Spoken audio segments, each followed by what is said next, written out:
आज हम बनाएंगे पालक के ग्रीन थेपले। नरम, मुलायम, बहुत ही ज्यादा टेस्टी और ये हेल्दी भी हैं। अगर आप कहीं यात्रा पर जाए तो ये थेपले बनाकर ले जाएं, ये आराम से 3-4 दिन तक चल जाते हैं। नमस्कार, nishamudalika.com में आपका स्वागत है। तो शुरू करते हैं। ये 2 कप गेहूं का आटा वजन में 300 ग्राम, आधा कप बेसन वजन में 50 ग्राम। इसमें थोड़ा बेसन डालेंगे तो थेपले का स्वाद बहुत ज़्यादा अच्छा आएगा।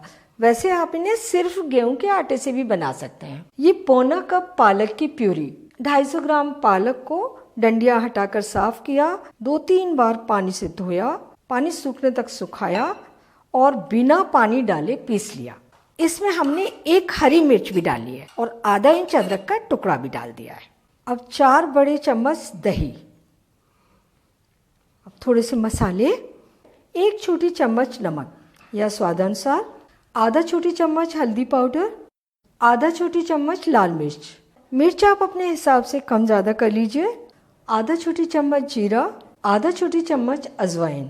इसे थोड़ा सा रगड़ के डालिए इस तरीके से, तो इसकी खुशबू और टेस्ट बहुत अच्छा आता है।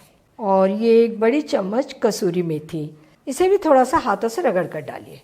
और अगर इसमें मोटी मोटी डंडियाँ हों तो इन्हें हटा दीजिए। 1 पिंच हींग, हींग का टेस्ट थेपला में बहुत अच्छा आता है, जरूर डालिए। और ये 1/4 छोटी चम्मच गरम मसाला और 1 टेबल स्पून घी।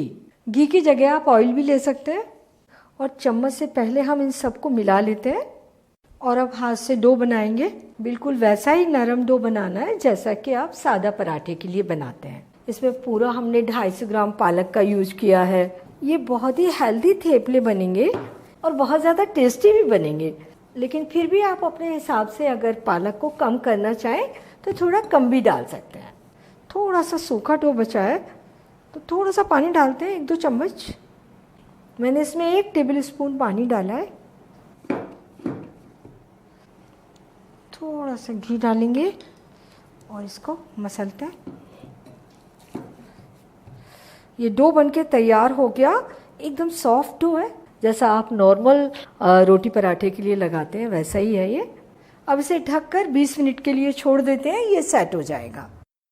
डो को रखे हुए 20 मिनट हो गए हैं, ये सेट हो चुका है। थोड़ा सा इसके ऊपर घी और इसे थोड़ा सा मलेंगे, स्मूथ बनाएंगे। ये डो तैयार हो गया। थोड़ा सा डो निकालेंगे। डो थोड़ा सा कम ही निकालें क्योंकि थेपले पतले बनाने होते हैं। तो 1 नींबू के साइज का डो निकाल लिया और इसे गोल किया और चपटा करके पेड़ा बना लिया। और अब इसे गेहूं के आटे में लपेटिए और बाकी आटा आप ढक के रख सकते हैं। और इसे हाथ से इस तरीके से थोड़ा दबाइए और बेलिए। बिल्कुल उसी तरीके से बेलना है जैसे आप चपाती बेलते हैं और चपाती के बराबर ही पतला बेलना है। किनारे से बेलें, बीच में से नहीं। बीच में पतला और किनारे मोटे, ऐसा नहीं होना चाहिए। ये देखिए। और जब ये चकले से चिपकने लगे तब आप इसमें थोड़ा सा सूखा आटा और लगा लीजिए।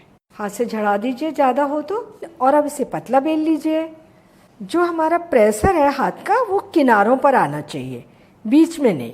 देखिए कितनी आसानी से ये कितना पतला बेला जा रहा है। बेलने में कोई दिक्कत नहीं आ रही। बहुत ज़्यादा गीला आटा नहीं करें और सख्त भी नहीं होना चाहिए। साइज़ नॉर्मल जो हमारे यहाँ रोटी बनती है वही रख लिया है।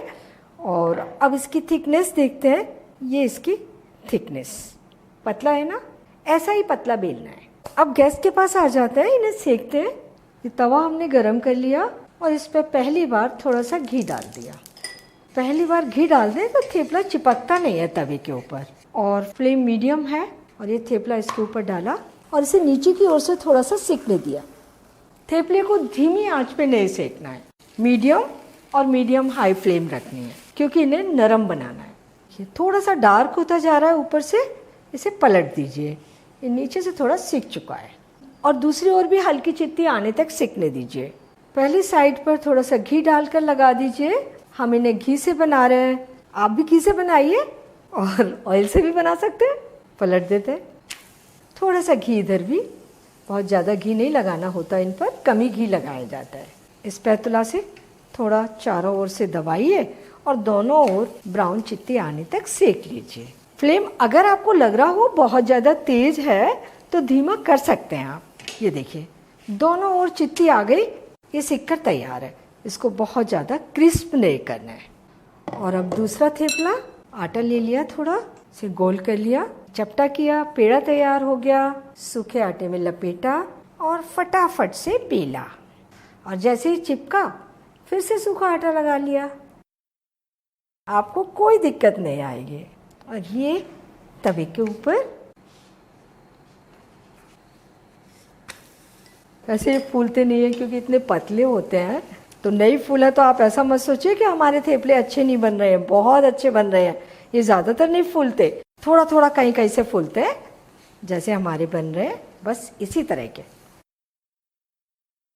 इन्हें सेकते समय आपको ध्यान रखना है, फ्लेम अगर लग रहा है बहुत तेज़ हो गई है और ये जल्दी जल्दी से सिक रहे हैं, हमारा बिल भी नहीं पा रहा, तो इसे एकदम धीमा कर दीजिए। और जैसे ही आप तवे पर थेपला डालें, फ्लेम को तेज़ कर लीजिए।